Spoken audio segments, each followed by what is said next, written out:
And the referee blows the whistle. Wow. Aston Villa 2, Arsenal 1. And you can't say it wasn't entertaining. It was such an entertaining game. Out of 10, I'll give it an 8. With your boy, the sports conversation. Let's quickly get into the match review.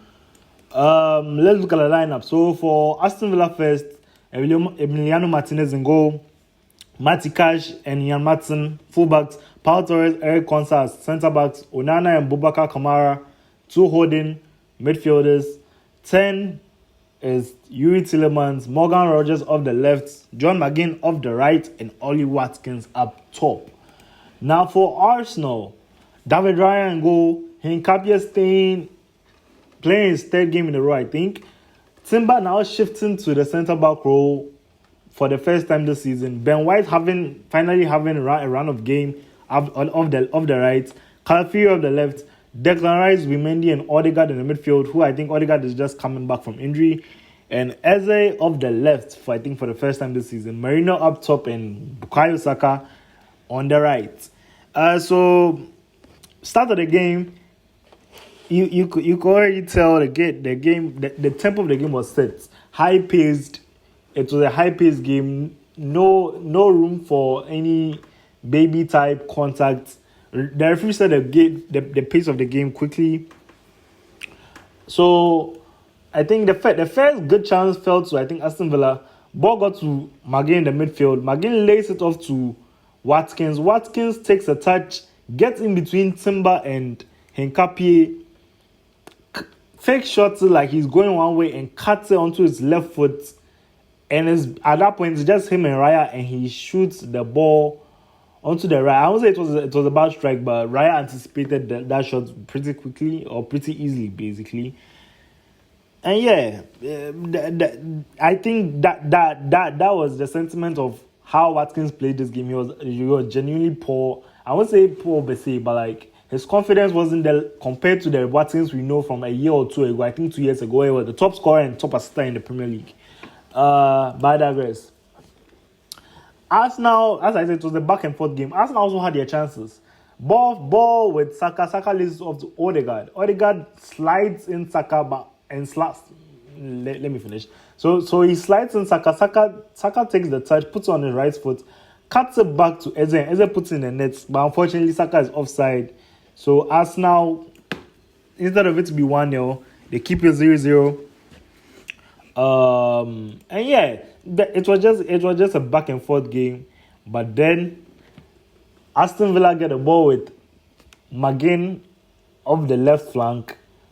He swings in a very good cross, and on first I didn't see it, but as he swung in the ball, Hinkapie tried to head it back, but it tipped the top of his hair or his head, changed the flight of the ball, and the ball fell into the path of Matty Cash, who made a darting run behind as sleeping falling asleep, and off the deflection he takes a wicked one-time shot, and the ball goes in between David Raya's feet, making it 1-0 to Aston Villa. And I won't say it's well deserved, but I would say it's not also against the run of play because of how the game was panning out.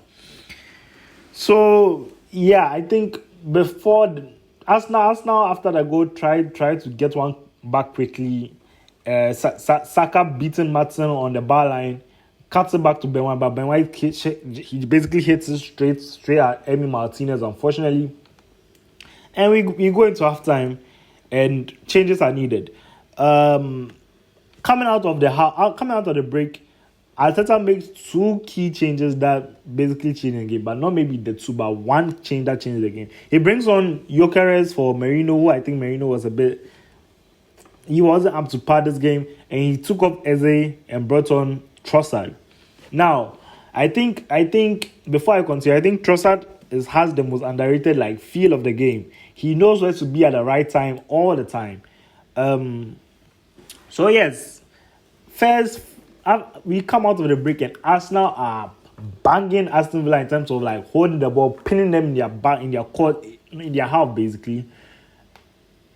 And Odegaard gets the ball to he gets the ball to, he lobs the ball into Trossard and Trossard hits it first time, but unfortunately, he couldn't get it on goal.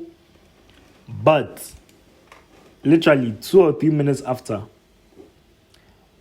2 or 3 minutes after, Odegaard has the ball off the right hand flank, slides in Saka cuts it back, but Martinez gets a hand on it, but off the rebound of the save from Martinez, Trossard, who else but Trossard is there, puts it into the back of the net, and yeah, I mean, 1-1 to Arsenal. In my mind, I'm like, okay, cool. This is what champions do. Win this game, because this game has been a boogie game for Arsenal for I think 6 to 7 years.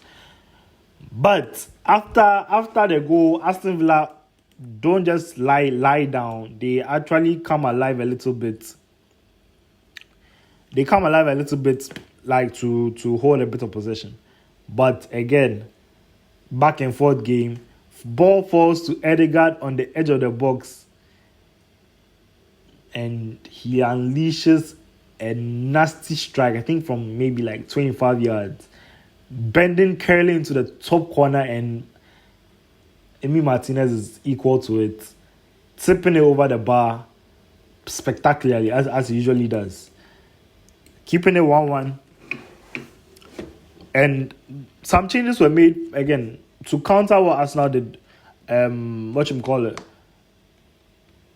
also made some changes. Brought on Jadon Sancho. I think he brought on Bogard. But Bogard in the midfield was very good. I don't know. It gives me the vibes of a silky baller with like the gloves and stuff. And he also brought on Emiliano Buendia. I'll speak lyrical about him in a minute, because he's a player I've really liked for a long time. So 90-minute hits, unfortunately. But before, I think he also brought on Marlin. Yeah, he brought on Marlin. Marlin came on for Watkins. I think Watkins was poor this game. He had about 2 or 3 clear-cut chances. Couldn't convert none of them. Marlin came on more of a speedy type player. But yeah, game gets into like the 90th minute, and Aston Villa actually pushing for the win.